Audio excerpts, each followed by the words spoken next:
Ikhwatal Islam a'azakumullah, para pemirsa dan pendengar Roja dimanapun Anda berada. Beberapa saat lagi kami akan hadirkan ke ruang dengar Anda dan ke layar kaca Anda kajian yang kami pancarluaskan dari Masjid Al-Barkah, Jalan Pahlawan, Kampung Tengah Cilengsi atau Komplek Radio Roja, yang mudah-mudahan kita bisa mengambil faedahnya. Dan kami mengucapkan selamat menyimak, semoga bermanfaat. Roja TV, saluran dakwah Al-Quran dan kajian Islam.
Assalamualaikum warahmatullahi wabarakatuh.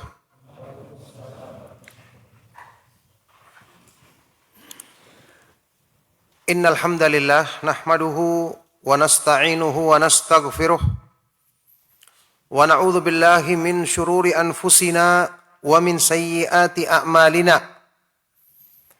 May yahdihillahu fala mudilla lahu wa may yudlil fala hadiyalah. Wa asyhadu an la ilaha illallah wahdahu la syarika lah. Wa asyhadu anna Muhammadan abduhu wa rasuluh. Ya ayyuhalladzina amanu taqullaha haqqa tuqatih wa la tamutunna illa wa antum muslimun. Ya ayyuhan nasu taqu rabbakumul ladzi khalaqakum min nafsin wahidah wa khalaqa minha zawjaha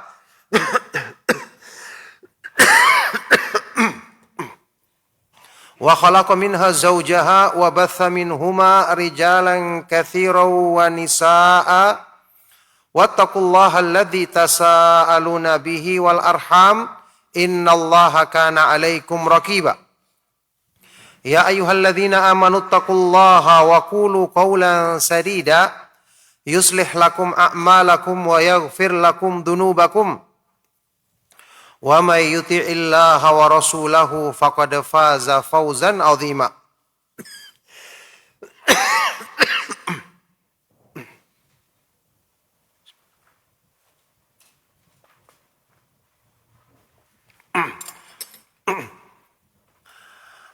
Amma ba'du fa inna asdaqal hadits kitabullah wa khairal hadi hadi Muhammadin sallallahu alaihi wa alihi wasallam wa syarrul umuri muhdatsatuha wa kullu muhdatsatin bid'ah wa kullu bid'atin dhalalah wa kullu dhalalatin finnar wa ba'du.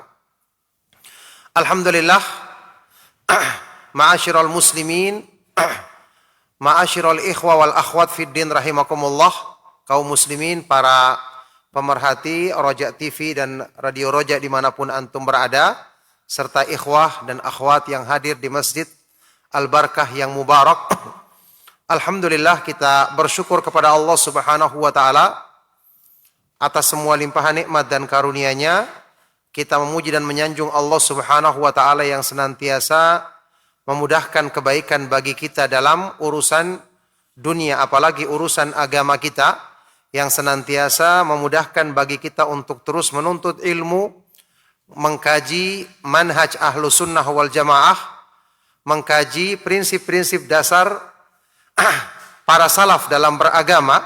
Alhamdulillah, di malam hari ini kita dipertemukan kembali dalam majelis ilmu yang mulia di masjid yang mubarak ini, di lanjutan kajian kita membahas kitab kecil yang sangat bermanfaat, Minhajul firqatin najiyati wa ta'ifatil mansurah. Metode beragama golongan yang selamat dan selalu mendapatkan pertolongan dari Allah Subhanahu wa taala. Tulisan dari Syekh Muhammad bin Jamil Zainu rahimahullahu taala. Barakallahu fikum. Ya, di pembahasan kitab ini kita akan dan telah sering mendapatkan pembahasan tentang masalah tauhid. Mengulang-ulangi pembahasan masalah tauhid, masalah keharusan untuk mengingkari perbuatan syirik, sampai termasuk yang sedang kita bahas saat ini adalah mauqiful ulama minat tauhid, sikap dari orang-orang yang berilmu, ya, baik itu ahlu sunnah maupun selain mereka dalam masalah dakwah tauhid. Ini menunjukkan kepada kita bahwa memang pembahasan tauhid adalah pembahasan yang paling penting dalam urusan agama kita. Pembahasan yang membedakan dakwah ahlu sunnah wal jamaah dengan dakwah yang menyimpang dari manhaj yang hak ini. Nah, saat ini kita akan melanjutkan pembahasan yang disebutkan oleh Syekh di sini, mauqiful ulama minat tauhid, sikap para ulama, prinsip para ulama terhadap dakwah tauhid. Sudah dua golongan ulama atau orang yang berilmu yang kita bahas. Pertama, mereka-mereka yang mengenal tauhid, memahaminya, mempelajari tauhid, kemudian mempelajari lawannya yaitu kesyirikan. Kemudian mereka menegakkan kewajiban mereka dalam dakwah ini. Tentu ini merupakan sikap yang benar. Inilah sikap yang meniru para nabi dan para rasul alaihi wassalatu wassalam. Mereka lah yang paling tepat untuk dikatakan sebagai warathatul anbiya, pewaris para nabi alaihi wassalatu wassalam. Innal ulama'a warathatul anbiya'i wa innal anbiya'a lam yuwarrithu dinaran wala dirhaman wa innama warrathul ilma faman akhadahu akhadha bihadzin wafir, kata Rasulullah sallallahu alaihi wasallam. Sesungguhnya orang-orang yang berilmu, para ulama adalah pewaris para nabi. Karena para nabi tidak mewariskan uang emas, tidak juga uang perak, tapi yang mereka wariskan adalah ilmu agama yang benar. Maka barang siapa yang mengambilnya berarti dia telah mengambil bagian yang banyak, bagian yang sempurna. Mereka mewarisi bukan cuma hanya ilmu saja, tapi mereka juga mewarisi tugas dakwah para nabi alaihi wassalatu wassalam. Inilah sebaik-baik manusia. Inilah orang-orang yang disebut sebagai kekasih Allah, sebagai wali Allah yang sesungguhnya. Inilah orang-orang yang dipuji dalam Al-Quran. Wa man ahsanu qawlan mimma da'a ilallahi wa amila salihan wa qala innani minal muslimin. Siapakah yang lebih baik ucapannya? Tidak ada yang lebih baik ucapannya dibandingkan orang-orang yang mengajak manusia kepada Allah, yakni kepada tauhid, kepada ikhlas, mengikhlaskan agama untuk Allah semata-mata, dan dia melakukan amalan soleh serta dia mengatakan innani minal muslimin, sesungguhnya aku termasuk orang-orang yang berserah diri, tunduk kepada Allah Subhanahu wa taala dengan mentauhidkannya. Kemudian golongan yang kedua, orang-orang yang memulai dakwah bukan dengan menekankan masalah tauhid, mengingkari perbuatan syirik. Mereka justru memulai dakwah dengan perkara-perkara yang lain yang meskipun dalam Islam juga benar, tetapi tanpa memperbaiki landasan tauhid, maka amal-amal dalam Islam kita ketahui akan tertolak, tidak diterima oleh Allah Subhanahu wa taala. Allah Subhanahu wa taala berfirman, "Walau asyraku lahabita anhum ma kanu ya'malun." Kalau mereka melakukan perbuatan syirik, maka sungguh akan binasa, gugur amal-amal yang dulunya mereka lakukan. Inilah dua golongan manusia yang telah kita bahas. Sekarang al-thalith, golongan yang ketiga. Al-qismu thalith, ya, golongan yang ketiga, minal ulama'i wad du'ati, dari kalangan orang-orang yang dianggap berilmu atau para dai. Orang-orang yang memposisikan dirinya sebagai pengajak manusia.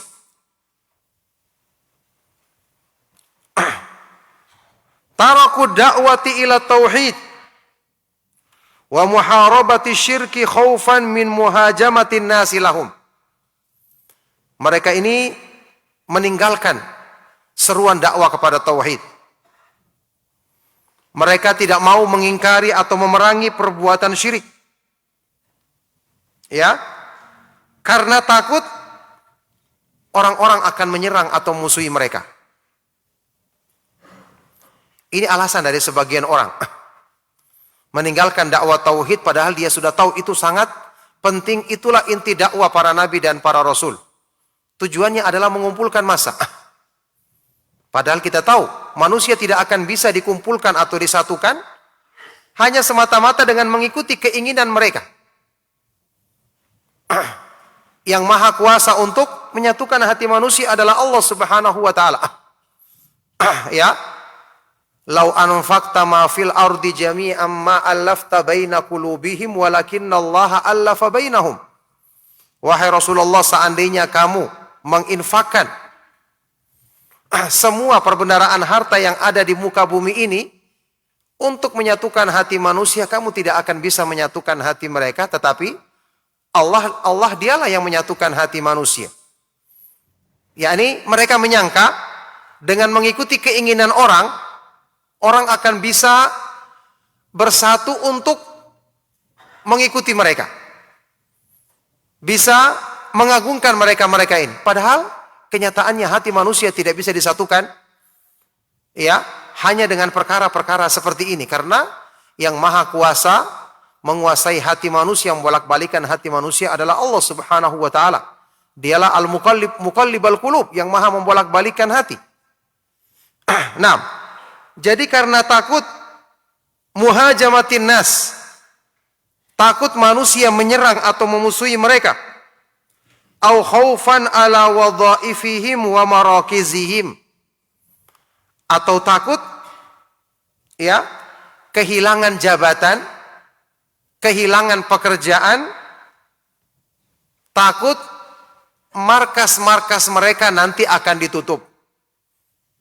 Takut pondok-pondok mereka atau tempat-tempat kegiatan dakwah mereka kemudian diserang atau ditutup. Ini ketakutan yang tentu saya termasuk tipu daya syaitan. Di antara tipu dayanya kita tahu menakut-nakuti manusia untuk takut terhadap wali-wali mereka. Allah Subhanahu wa taala berfirman dalam Al-Qur'an di surat Ali Imran, "Innama dzalikumus syaitanu yukhawwifu awliya'ahu fala takhafuhum wa khafuni in kuntum mu'minin." Itu adalah perbuatan syaitan yang menakut-nakuti kalian dengan wali-walinya. Yakni syaitan membuat orang-orang yang berpegang teguh dengan tauhid, orang-orang yang selalu mendakwakan kebenaran, ditakut-takuti dengan wali-wali syaitan dari kalangan jin dan manusia, supaya mereka mundur dari dakwah, supaya mereka takut menegakkan kebenaran. Maka Allah berfirman, "Fala takhafuhum wa khafuni in kuntum mu'minin." Janganlah kalian takut kepada mereka, tapi takutlah kepadaku semata-mata jika kalian adalah orang-orang yang beriman. Ya. Ini yang menjadikan kebanyakan mereka meninggalkan dakwah ini. Baik. Fakatamul ilma alladhi amarahumullahu bitablighihi linnas. Maka dengan itu mereka menyembunyikan ilmu, bahkan ilmu yang paling besar, yaitu ilmu tauhid. Ilmu yang merupakan warisan utama para nabi dan para rasul alaihi wassalatu wassalam.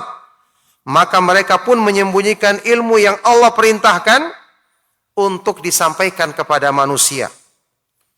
Jelas mereka-mereka ini adalah orang-orang yang sangat buruk di sisi Allah Subhanahu wa taala. Padahal kita tahu mencari keridhaan manusia tidak akan mungkin kita bisa dapatkan. Satu orang, dua orang kita bikin suka, maka puluhan orang yang akan membenci kita. Apa kata para ulama? ya, ridon nas ghayatun la tudrak wa ridallah ghayatun la tutrak. Keridhaan manusia itu adalah tujuan yang tidak akan mungkin bisa dicapai. Karena masing-masing punya keinginan sendiri-sendiri. Sedangkan keridhaan Allah Subhanahu wa taala adalah tujuan yang jangan sampai ditinggalkan. Kita masih ingat hadis yang diriwayatkan, dikeluarkan oleh Imam Tirmidzi di dalam Jami' atau dinyatakan hasan atau sahih oleh Syekh Al-Albani rahimahullah taala, dari Aisyah radhiyallahu taala anha, Rasulullah sallallahu alaihi wasallam bersabda, "Manil tamasa ridallah bi sakhatin nas radhiyallahu anhu wa arda anhu. Wa manil tamasa ridon nas bi sakhatillah sakhitallahu alaihi wa askhata alaihi nas." Barang siapa yang mencari keridhaan Allah, meskipun manusia murka kepadanya, maka Allah akan ridha kepadanya dan akan menjadikan manusia ridha kepadanya. Tapi barang siapa yang mencari keridhaan manusia, meskipun Allah murka kepadanya, maka Allah akan murka kepadanya dan menjadikan manusia murka kepadanya. Ya pasti semua akan mengikuti apa yang dikehendaki dan diatur oleh Allah Subhanahu wa taala. Termasuk masalah membolak-balikan hati manusia untuk senang atau ridha. Ya. Jadi di sini kesalahpahaman dari mereka-mereka yang ingin mencari keridhaan manusia dengan resiko meninggalkan dakwah yang benar. Apalagi dakwah yang paling dicintai oleh Allah Subhanahu wa taala, yaitu menegakkan tauhid dan memerangi perbuatan syirik. Nah, kata beliau, wa haqqa alaihim qauluhu ta'ala, maka benarlah tertuju pada mereka makna firman Allah Subhanahu wa taala di surat Al-Baqarah. Ya, a'udzubillahi minasyaitonir rajim. Innal ladzina yaktumuna ma anzalna minal bayyinati wal huda min ba'di ma bayyannahu lin-nasi fil kitabi ulaika yal'anuhumullahu wa yal'anuhumul la'inun. Na'udzubillahi min dzalik. Ya, ini jelas-jelas ancaman dosa yang sangat besar. Sesungguhnya orang-orang yang menyembunyikan, menutup-nutupi apa yang kami turunkan berupa bukti-bukti kebenaran dan petunjuk, setelah kami jelaskan kepada manusia di dalam Al-Quran, mereka inilah orang-orang yang dilaknat oleh Allah dan dilaknat oleh makhluknya, oleh makhluk atau orang-orang yang melaknat mereka. Ini laknat dari Allah Azza wa Jalla bagi mereka. Ini menunjukkan dosa yang sangat besar, karena mereka mengetahui kemudian menyembunyikannya. Ya, dan di antara orang-orang yang mengenal agama tentu mengenal permasalahan ini. Bagaimana mungkin tauhid adalah mayoritas yang dijelaskan di dalam ayat-ayat Al-Quran, kesyirikan adalah penyimpangan yang paling banyak dibantah di dalam ayat-ayat Al-Quran. Kalau mereka belajar Al-Quran saja, paham isinya, maka pasti akan paham masalah ini. Belum lagi dalam hadis-hadis Rasulullah Shallallahu Alaihi Wasallam. Jadi memang ilmu itu adalah sebab untuk kebaikan, sebab untuk terbukanya hati manusia menerima hidayah Allah. Tapi tidak semua orang yang belajar agama kemudian mendapatkan taufik dari Allah Subhanahu wa taala untuk mengikuti petunjuk ilmu yang benar. Ya, makanya dalam hadis Nabi sallallahu alaihi wasallam sudah pernah kita jelaskan, ya, diungkapkan dengan al-fiqhu fid din. Memahami agama bukan cuma sekedar punya wawasan pengetahuan tentang agama, tapi diungkapkan dengan fiqhu fid din. Man yuridillahu bihi khairan yufaqihu fid din.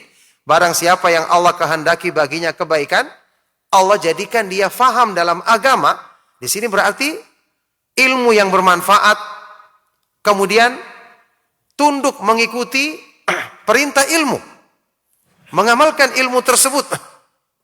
Tidak semua orang yang punya ilmu, dalam artian punya pengetahuan agama, mau benar-benar bersabar dalam mengikuti petunjuk ilmu agama, mau benar-benar mengamalkannya dan bersabar menghadapi segala resikonya. sebagaimana yang dialami oleh para nabi dan para rasul alaihi wassalatu wassalam, kemudian orang-orang yang mengikuti petunjuk mereka dengan baik.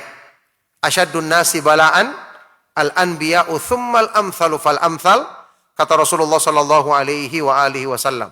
Orang yang paling besar cobaannya di jalan Allah adalah para nabi, kemudian orang-orang yang setelah mereka yang mengikuti petunjuk mereka, kemudian orang-orang yang setelah mereka.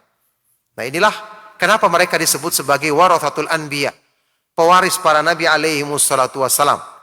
Kenapa mereka menempati kedudukan yang paling tinggi setelah kedudukan para nabi dan para rasul alaihi wassalatu wassalam? Karena mereka memang bersabar, benar-benar bersabar mengikuti jalan ilmu. Bersabar menghadapi ujian-ujian sebagaimana yang Allah timpakan kepada para nabi dan para rasulnya, tapi yakin, mereka punya keyakinan bahwa pertolongan Allah subhanahu wa ta'ala dekat dengan hamba-hamba yang menegakkan agamanya. Inna nasrallahi qaribun minal mu'minin, ya. Ala inna nasrallahi qarib, ketahuilah bahwasanya pertolongan Allah subhanahu wa ta'ala itu sangat dekat. Baik.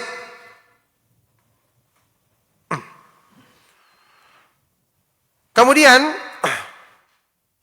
wa qala ta'ala fi haqqid du'at, di ayat yang lain di surat Al-Ahzab, Allah subhanahu wa ta'ala berfirman menggambarkan keadaan orang-orang yang berdakwah di jalan Allah dengan benar.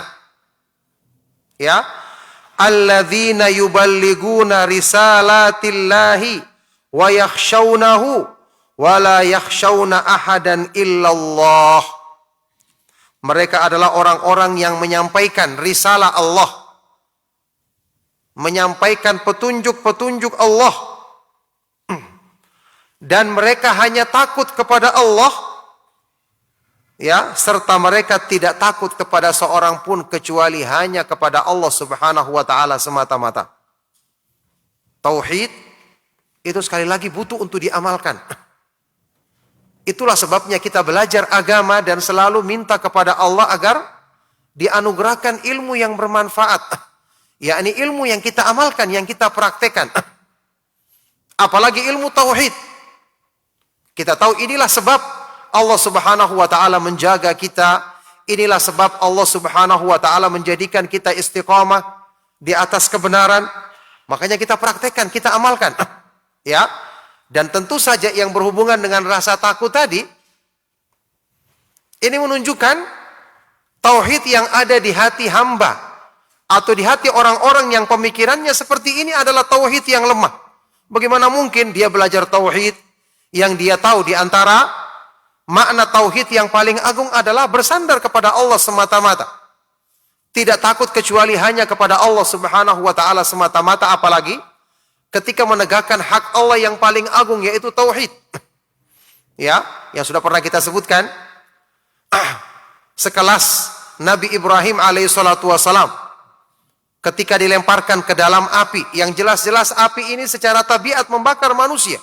Tapi karena tauhidnya kuat, Allah subhanahu wa ta'ala yang menciptakan sebab dan menentukan akibat, menjadikan dalam hal ini tidak berlaku hal tersebut. Ketika dia mengucapkan apa? Hasbiyallahu wa ni'mal wakil. Ya, kata Ibnu Abbas radhiyallahu ta'ala anhuma dalam Sahih Bukhari, hasbiyallahu wa ni'mal wakil kalimatun qalaha Ibrahim alaihissalam hina ulqiya finnar. Ucapan hasbiyallahu wa ni'mal wakil, cukuplah Allah bagiku dan dialah sebaik-baik pelindung, inilah yang diucapkan oleh Nabi Ibrahim alaihissalatu wassalam ketika dilemparkan ke dalam api. Ini orang yang bertauhid seperti ini keadaannya. Bukan sengaja dia mencari musuh atau menentang, tapi karena dia menegakkan kewajiban yang tentu itu ada resikonya, maka ketika menghadapi resiko tersebut dia benar-benar bersandar kepada Allah subhanahu wa ta'ala, menunjukkan tauhid yang diyakininya, benar-benar tauhid yang tertanam di dalam hatinya, kemudian dipraktekan dan dihadapi segala risikonya. Ya, sama dengan kalimat ini yang diucapkan oleh siapa? Para sahabat Nabi SAW. Hasbunallahu wa ni'mal wakil, ketika mereka ditakuti oleh orang-orang munafik. bahwa orang-orang kafir dari Mekah akan menyerang mereka dalam jumlah yang besar. Ya, tapi apa kata mereka? Hasbunallahu wa ni'mal wakil. Cukuplah Allah Subhanahu wa taala bagi kami dan dialah sebaik-baik pelindung. Maka ini menjadikan Allah Subhanahu wa taala menolong mereka, menjadikan mereka justru yang ditakuti. Justru musuh-musuh yang takut kepada mereka, dan ini sudah kita ketahui adalah balasan dari orang yang menegakkan tauhid kepada Allah Subhanahu wa taala. Orang yang takut kepada makhluk, justru Allah jadikan makhluk itu menguasai dan menundukkan dirinya. Tapi orang yang takut kepada Allah Subhanahu wa taala semata-mata, justru Allah Subhanahu wa taala jadikan dia aman dan makhluk yang takut kepadanya. Ya, wa man khafa ghairallahi sallatahu alaih. Kata Imam Ibnu Qayyim rahimahullah taala, barang siapa yang takut kepada selain Allah Subhanahu wa taala, maka justru Allah jadikan sesuatu itu akan menguasai dan menundukkan dirinya. Naudzubillahi min dzalik. Baik. Wa qala sallallahu alaihi wasallam, kemudian di dalam hadis yang sahih Rasulullah sallallahu alaihi wasallam bersabda, "Man katama ilman aljamahullahu bilijamim minan nar." Barang siapa yang menyembunyikan ilmu, maka Allah Subhanahu wa taala akan memberikan tali kekang dari api neraka untuknya pada hari kiamat nanti. Yani menyembunyikan ilmu tanpa udzur, tanpa alasan. Ya. Keharusan dia menegakkan dakwah tauhid tapi disembunyikan karena alasan-alasan ketakutan-ketakutan dalam urusan dunia seperti tadi. Ini ancamannya termasuk ciri-ciri dosa besar, ya. Yaitu diancam dengan adab neraka, apalagi dijadikan seperti ini ancamannya. Akan dipakaikan padanya tali kekang dari api neraka pada hari kiamat nanti, naudzubillahi min dzalik. Hadis sahih riwayat Imam Ahmad. Jadi kita perhatikan, ini kenyataan yang terjadi di kalangan manusia. Orang-orang yang mengenal tauhid dan menegakkannya dengan benar hanya sedikit. Dan selalu seperti itu. Kebenaran akan sedikit orang-orang yang berpegang teguh dengannya. Sudah pernah kita jelaskan kan? Makna guroba. Orang-orang yang asing di kalangan kaum mukminin. Sampai di kalangan orang yang berilmu pun sedikit. Terbukti yang berpegang teguh dengan dakwah tauhid sedikit. Semua orang tidak sabar. Semua orang ingin dapatkan banyak pengikut. Ya, ini tabiat nafsu manusia. Padahal yang seperti ini bisa membinasakan manusia. Ya, orang-orang yang berpegang teguh dan bersabar menegakkan dakwah ini sedikit jumlahnya, sampai pun di kalangan orang-orang yang berilmu. Sebagai bukti bahwa ilmu yang bermanfaat di kalangan manusia di akhir zaman semakin kurang dan semakin sedikit orang-orang yang berpegang teguh dengannya. Ya, ini orang-orang yang dirahmati oleh Allah Subhanahu wa taala. Baik. Itulah golongan manusia yang ketiga. Golongan orang yang berilmu yang ketiga. Al-qismur rabi'. Sekarang golongan yang keempat. Minal ulama'i.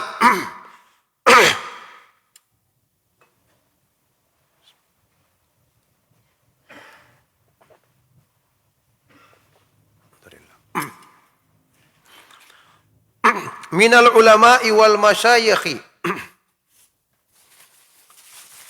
man yu'aridu da'wata ila tauhidi fi du'aihi wahdahu wa adami du'ai ghairillahi minal anbiya'i wal awliya'i wal amwati.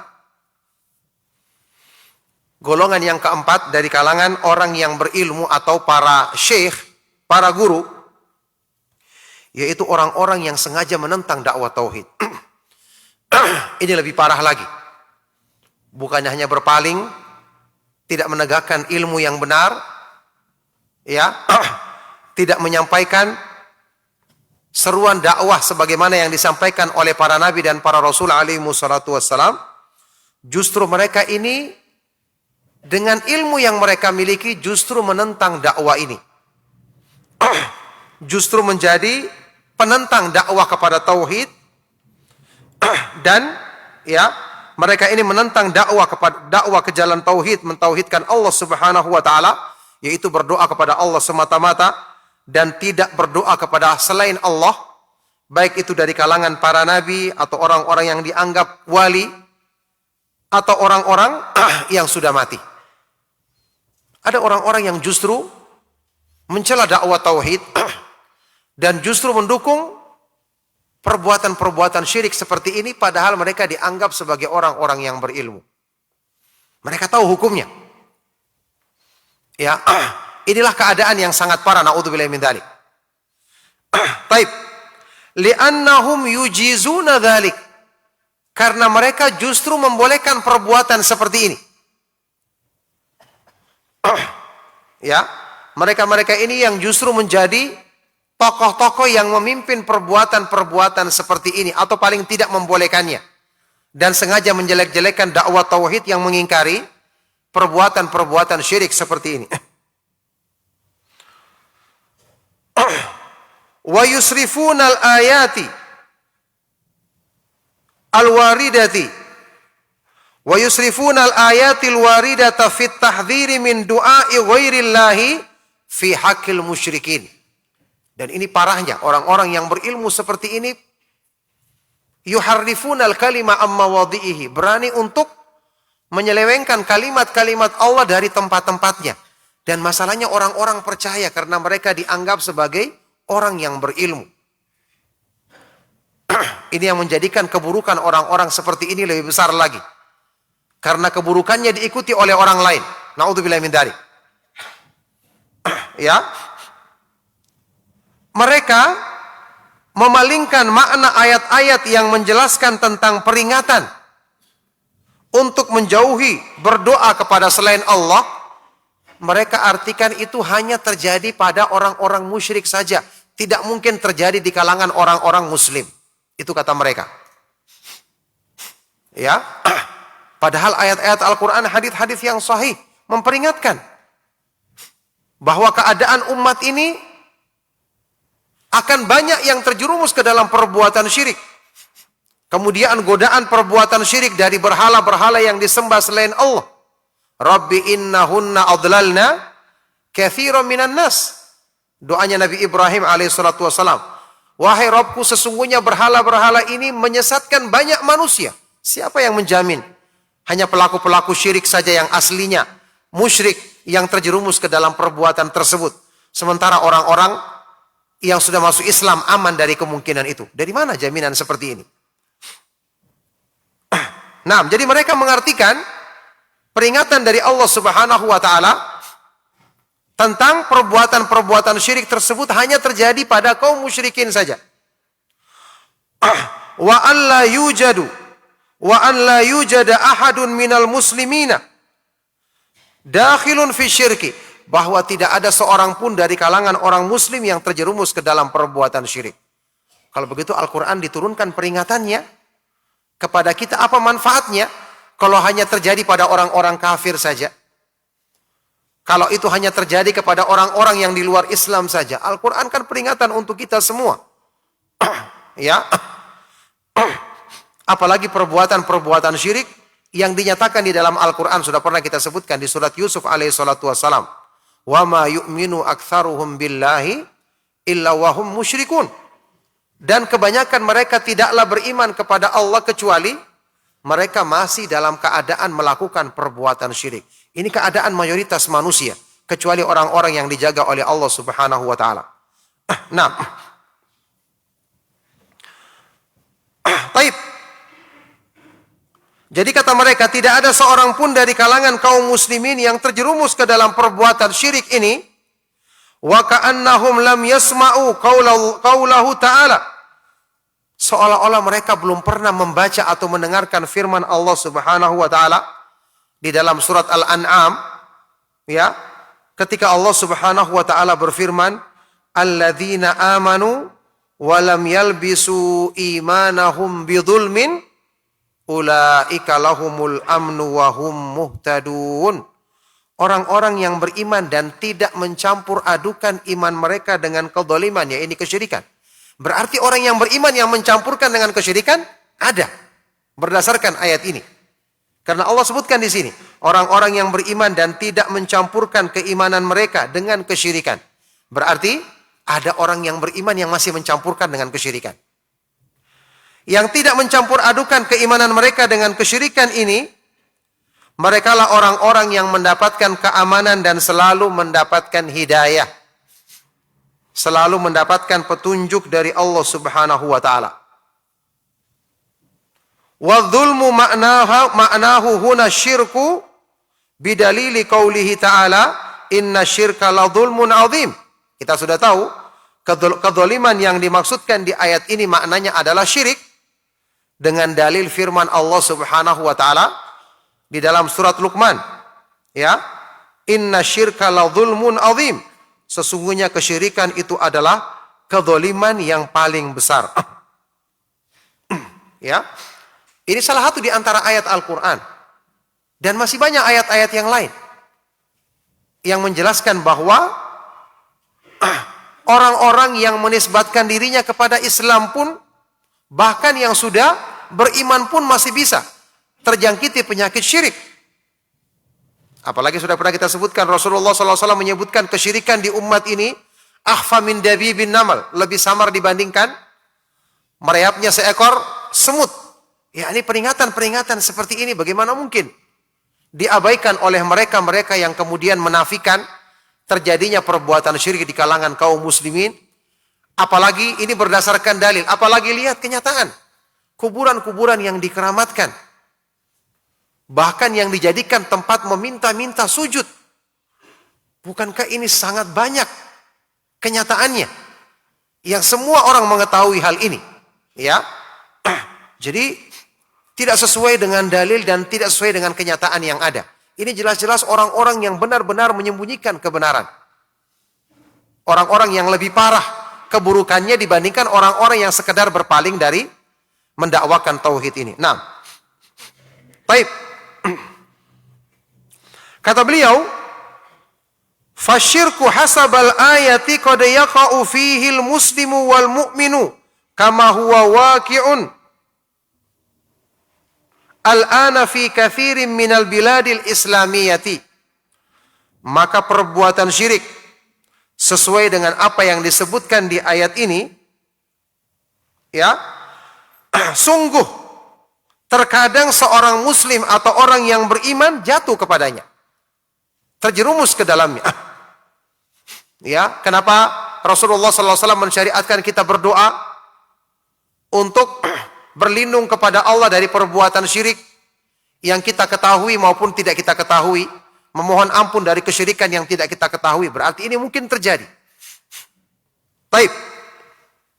Sebagaimana kenyataan yang terjadi saat ini di kebanyakan negeri-negeri kaum muslimin. Ya, yang ini merupakan fenomena yang nyata. Baik. Ya, cuma karena mereka ini punya kepentingan mencari pengikut, maka mereka membolehkan hal-hal yang seperti ini, ya, akibat dari memperturutkan hawa nafsu dan tidak mau menegakkan dakwah tauhid yang merupakan amanah Allah Subhanahu wa taala bagi orang-orang yang mempelajari agamanya untuk menyampaikan dakwah ini kepada manusia, ya. Naudzubillahi min dzalik, dari perbuatan mereka itu. Wa haula'il ladzina yubihuna lin-nasi du'a ghairillahi wa dafna fil masajidi wa tawafa haula al-quburi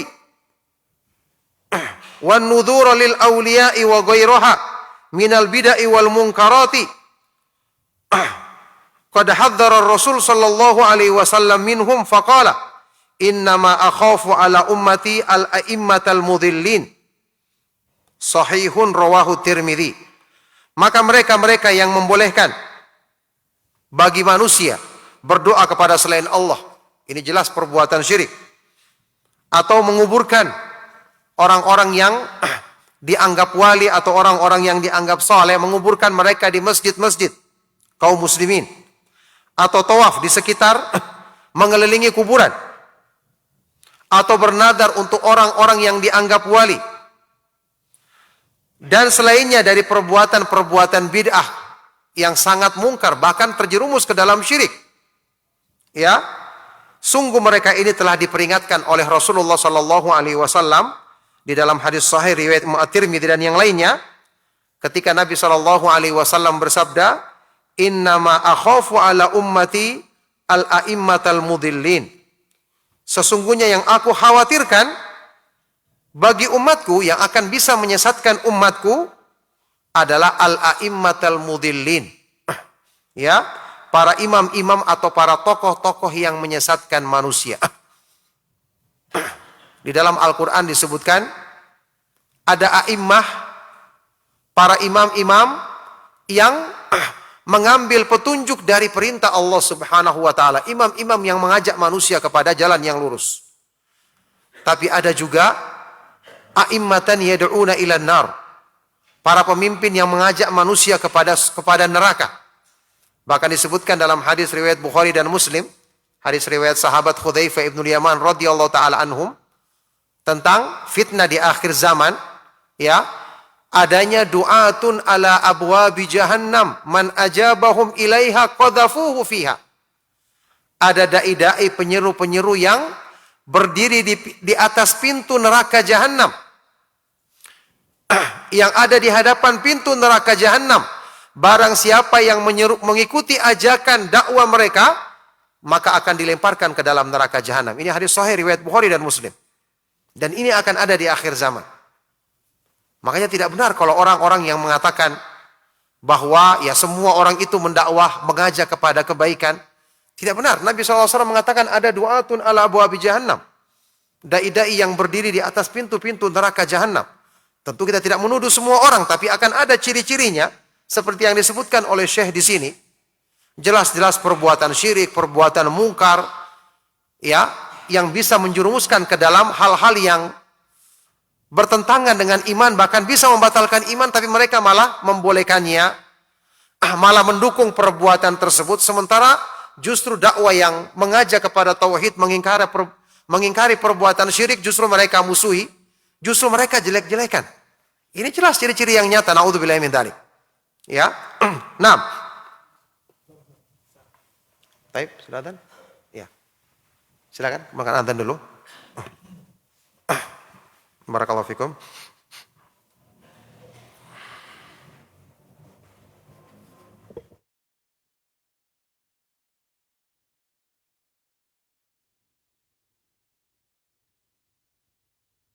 Ikhwatal Islam, untuk selanjutnya kita simak dikumandangkannya adzan untuk sholat Isya bagi daerah Jakarta dan sekitarnya. Allahu Akbar, Allahu Akbar, Allahu Akbar,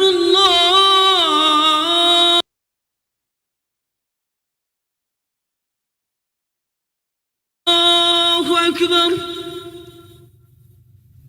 أشهد أن لا إله إلا الله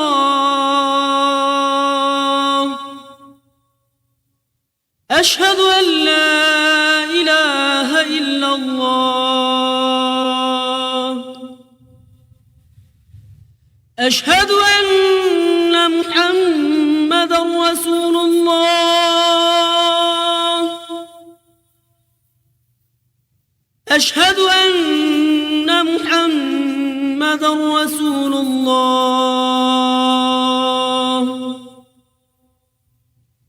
حي على الصلاة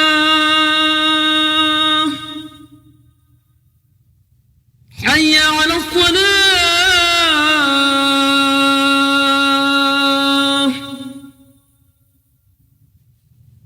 حي على الفلاح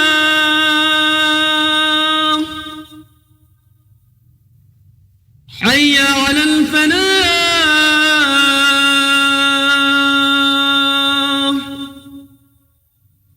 الله أكبر الله أكبر لا إله إلا الله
Baik, barakallahu fikum. Jadi itu ya peringatan dari Rasulullah Shallallahu Alaihi Wasallam di dalam hadis-hadis yang sahih tentang apa yang beliau sebutkan dengan al-a'immatul mudillin, al-a'immatul mudillin, para tokoh-tokoh yang menyesatkan manusia karena mengajak kepada sesuatu yang bertentangan dengan petunjuk Allah Subhanahu Wa Taala dan Rasulnya.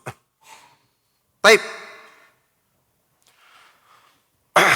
Kata Syekh selanjutnya, wa ajaba ahadul masyayikhil azharis sabiqin ala su'alin haula jawazi salati ila qabrin faqal. Ya, adalah salah seorang dari syekh-syekh yang ada di Al-Azhar yang lalu menjawab pertanyaan sekitar permasalahan bolehnya salat menghadap kuburan. Ini orang yang dianggap sebagai tokoh. Ya. Maka dia menjawab, limadza la tajuzu salatu ilal qabri? Kenapa tidak boleh salat menghadap kubur? Padahal jelas-jelas Nabi sallallahu alaihi wasallam melarangnya. Dalam hadis yang sahih, ya. Wa hadza Rasulullah sallallahu alaihi wasallam fil masjid wan nasu yusalluna ila qabri. Inilah Rasulullah sallallahu alaihi wasallam ada di masjid, di dalam Masjid Nabawi, dan manusia salat menghadapnya. Padahal kita tahu Nabi sallallahu alaihi wasallam asalnya tidak dikuburkan di dalam masjid, tapi di rumah Aisyah radhiyallahu taala anha. Bainama Rasulullah sallallahu alaihi wasallam lam yudfan fi masjidihi bal dufina fi baiti Aisyah radhiyallahu taala anha. Padahal Rasulullah sallallahu alaihi wasallam asalnya tidak dikuburkan di dalam masjid, tapi dikuburkan di rumah Aisyah radhiyallahu taala anha. Wa qad naha anis salati ilal kuburi wa min du'air Rasuli sallallahu alaihi wasallam, Allahumma inni a'udzubika min ilmin la yanfa. Padahal Rasulullah sallallahu alaihi wasallam sendiri telah melarang dalam hadis yang sahih untuk salat menghadap kuburan, yakni menyengaja menghadap kuburan, dan termasuk doa yang diucapkan oleh Nabi sallallahu alaihi wasallam dalam hadis sahih riwayat Imam Muslim adalah, ya Allah, sesungguhnya aku berlindung kepadamu dari ilmu yang tidak bermanfaat. Seperti ini keadaannya. Ya, sesuatu yang tegas ada larangannya, mereka melanggarnya, ya, mereka malah membolehkannya dengan alasan-alasan seperti tadi, naudzubillahi min dzalik. Arti dari ilmu yang tidak bermanfaat adalah ai la uallimuhu ghairi wala a'malu bihi wala yubaddilu min akhlaqi, yaitu ilmu yang aku tidak ajarkan kepada orang lain, ilmu yang aku tidak amalkan, dan tidak merubah akhlakku. Na'udzubillahi min dzalik. Ini yang ditafsirkan oleh Imam Al-Munawi dalam kitab Faidul Qadir. Ya, jadi inilah golongan yang keempat dari orang-orang yang dinisbatkan kepadanya dianggap berilmu tapi tidak menegakkan dakwah tauhid dengan sesungguhnya, bahkan menentangnya, ya, dan justru mendukung perbuatan-perbuatan syirik yang terang-terangan tadi. Na'udzubillahi min dzalik. Golongan yang terakhir, al-khamis, yang kelima. Ini bukanlah orang-orang yang dikatakan sebagai berilmu atau tokoh-tokoh, tapi kata beliau di sini ada yang kelima, an-nasul ladzina akhadhu bi kalami masyayikhihim wa ata'uhum fi ma'siyatillahi. Orang-orang yang mengambil ucapan dari para syekh-syekh tersebut, mentaati mereka dalam perbuatan maksiat kepada Allah, khalafu qaula rasulihim sallallahu alaihi wasallam, mereka jelas-jelas menyelisihi sabda Rasulullah sallallahu alaihi wasallam dalam hadis yang sahih, la ta'ata li makhluqin fi ma'siyatil khaliq, tidak ada ketaatan pada makhluk dalam perbuatan maksiat kepada Allah Subhanahu wa taala. Hadis sahih riwayat Imam Ahmad. Sudah pernah kita sebutkan juga di dalam ayat Al-Quran disebutkan, kalau sampai mereka ya dalam rangka mentaati tokoh-tokoh mereka itu, padahal jelas-jelas menghalalkan yang diharamkan oleh Allah dan sebaliknya, mengharamkan apa yang dihalalkan oleh Allah, itu bisa masuk dalam syirik ketaatan. Yang sudah pernah kita sebutkan hadis yang sahih dari sahabat yang mulia Adi bin Hatim radhiyallahu taala anhu ketika menanyakan hal ini kepada Rasulullah sallallahu alaihi wasallam. Wa sawfa yandamuna yaumal qiyamati ala ta'atihim haitsu la yanfa'uhumun nadamu. Haitsu la yanfa'uhumun nadamu.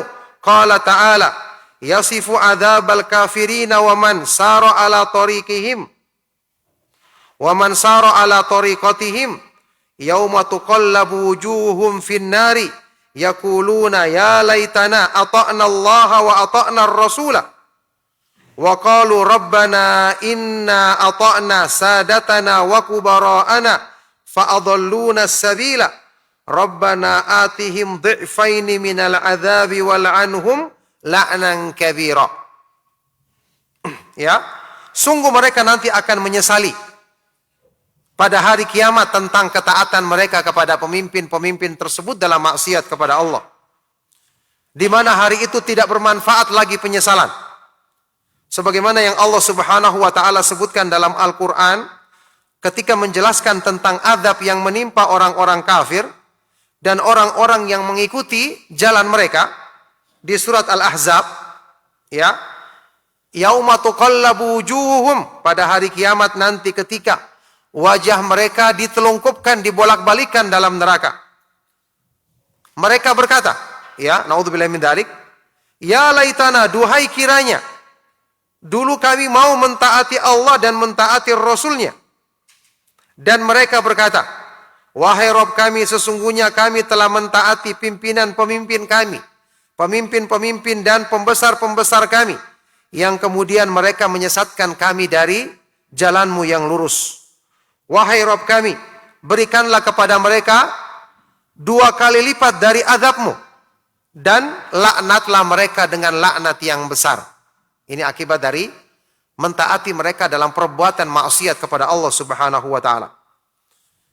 Qala Ibnu Katsir fi tafsiril ayah, Imam Ibnu Katsir ketika menafsirkan ayat ini berkata, ai ittaba'nal umara'a wal kubara'a minal masyikhati wa khalafna ar-rasul sallallahu alaihi wasallam wa taqadna anna indahum syai'an wa annahum ala syai'in fa idahum laisu ala syai'. Artinya, kami mengikuti pemimpin-pemimpin dan pembesar-pembesar kami dari kalangan para guru-guru tersebut. Ya. Dan kami sengaja menyelisih petunjuk Rasul sallallahu alaihi wasallam. Kami meyakini para guru-guru ini punya sesuatu yang bisa dipegang dan mereka berada di atas satu pegangan yang kuat. Tapi ternyata semuanya terlihat pada hari kiamat bahwa mereka sama sekali tidak punya pegangan, tidak punya sandaran. Naudzubillah min dzalik.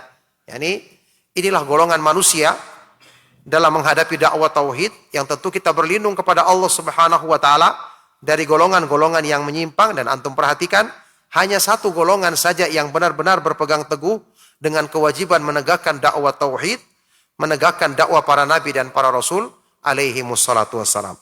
Baik, selesai sampai di sini pembahasan tentang masalah ini. Semoga Allah Subhanahu wa taala memudahkan taufiknya bagi kita untuk selalu berpegang teguh dengan dakwah tauhid, mengingkari dan menjauhi perbuatan syirik dalam segala bentuknya. Semoga Allah Subhanahu wa taala menjadikan kita selalu istiqamah di atas dakwah yang benar ini sampai di akhir hayat kita. Barakallahu fikum. Baik, sebelum kita akhiri, kita jawab pertanyaan yang sampai dengan memohon taufik kepada Allah Subhanahu wa taala.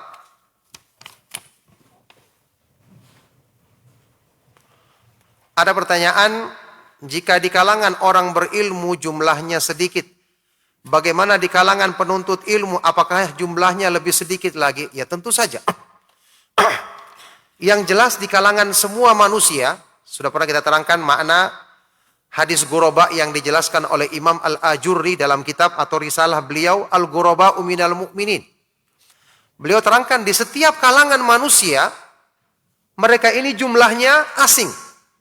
Sedikit. Ya, di kalangan orang-orang yang berilmu, di kalangan penuntut ilmu, di kalangan penghafal Quran misalnya, yang benar-benar menegakkan sunnah sedikit. Di kalangan orang-orang yang misalnya ya, rajin belajar agama. Di kalangan orang-orang yang berdakwah. Di kalangan orang-orang yang semangat untuk berinfak di jalan Allah, tetap mereka sedikit jumlahnya. Karena mereka benar-benar ghuraba di semua kalangan manusia. Nah,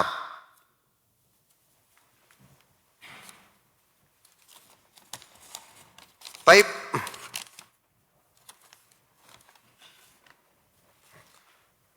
Bagaimana sikap anak ke pedagang samping anak? Beliau suka mengolok-olok ajaran Rasulullah SAW dan suka mencela agama tauhid. Dan ana mau membelanya. Apa ini? Membelanya atau membalasnya mungkin. Dan ana lihat dia bawa golok. Katanya kalau ada yang macam-macam saya bunuh. Bagaimana sikap saya terhadap orang itu? Ya, tidak perlu takut. Ya, bisa jadi dia yang akan terbunuh dengan ucapannya sendiri. Naudzubillahi min dzalik. Intinya kita doakan semoga dia mendapatkan hidayah dari Allah Subhanahu wa taala. Perbuatan sampai mengolok-olok, kalau betul mengolok-olok, cuma kita harus pastikan lagi ini perbuatan yang sungguh ya bisa menjadi sebab orang itu kufur. Jelas-jelas Allah Subhanahu wa taala berfirman di surat At-Taubah, "Qul abillahi wa ayatihi wa rasulihi kuntum tastahzi'un la ta'tadiru qad kafartum ba'da imanikum." Katakanlah, apakah terhadap Allah, terhadap ayat-ayatnya dan terhadap Rasulnya kalian berani memperolok-olok? Janganlah kalian minta maaf, sungguh kalian telah kufur setelah beriman. Naudzubillahi min dzalik. Ya, jadi ini perbuatan yang sangat buruk. Kita nasihati dia dengan cara yang baik. Ya, katakan kalau mungkin ada orang yang dia tidak suka, pribadi orang, jangan agama yang dicela. Karena agama ini adalah karunia Allah Subhanahu wa taala yang paling besar. Ya, rahmat Allah Subhanahu wa taala dalam agama ini demikian luas. Kalau orang mencela agama berarti dia mencela sesuatu yang ya bisa jadi akibat buruknya nanti akan kembali kepada dirinya. Naudzubillahi min dzalik. Maka tidak perlu kita takuti orang seperti ini. Kita berdoa kepada Allah, kemudian kita nasihati dia dengan cara yang baik. Mudah-mudahan Allah Subhanahu wa taala membukakan hatinya.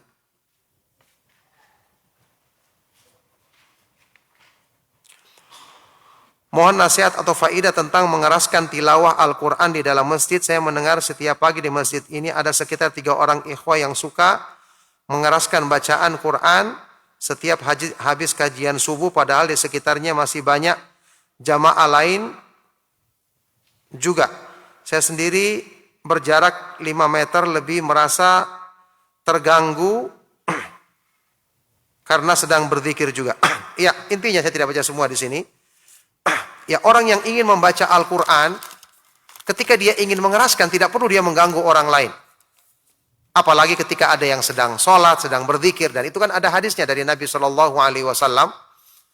Ya, ketika Rasulullah SAW bersabda, "Idza qama ahadukum ila sholati, fa innahu la yajhar ba'dukum ala ba'din bil Qur'an." Janganlah sebagian kalian mengeraskan suara dengan membaca Al-Quran kepada yang lain. Ya, ketika orang yang ada yang sedang melaksanakan sholat, ada yang sedang berzikir, kemudian ada orang yang mungkin sedang membaca buku pelajaran. Ketika kita ingin baca Al-Quran, cukup kita perdengarkan diri kita sendiri, supaya dia tidak mengganggu orang tersebut. Ya, memang Al-Quran aslinya tidak akan mengganggu orang, tapi kan tidak boleh juga Al-Quran dibaca, kemudian kita sibukkan diri kita dengan perkara yang lain.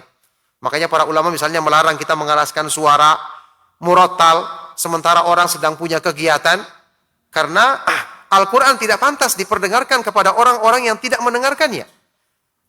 Kemudian dia punya kesibukan tersendiri, misalnya sedang berzikir. Kan ada larangannya di hadis tadi. La yajhar ba'dukum ala ba'din bil Quran. Janganlah sebagian kalian mengeraskan suara kepada sebagian yang lain dalam membaca Al-Quran. Dipelankan saja, cukup diperdengarkan untuk dirinya sendiri agar tidak mengganggu orang lain. Itu adab yang benar dalam membaca Al-Quran. Barakallahu fikum. Baik, cukup sampai di sini insyaallah. Semoga apa yang kita bahas dan kita kaji bermanfaat dan menjadi sebab kebaikan untuk dunia dan akhirat kita. Mohon maaf atas segala yang salah dan kurang. Sallallahu wasallam wa barak ala nabiyina Muhammadin wa ala alihi wa ashabihi wa man tabi'ahum bi ihsanin ila yaumiddin. Wa akhiru da'wana anil hamdulillahi rabbil alamin. Subhanakallahumma wa bihamdika asyhadu an la ilaha illa anta astaghfiruka wa atubu ilaik. Wassalamualaikum warahmatullahi wabarakatuh.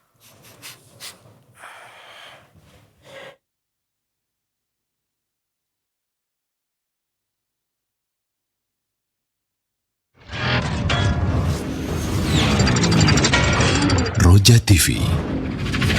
Demikianlah ikhwatal Islam, ma'azakumullah, para pemirsa dan pendengar Roja dimanapun Anda berada, kajian ilmiah yang telah kami hadirkan dan kami telah pancarluaskan dari Masjid Al-Barakah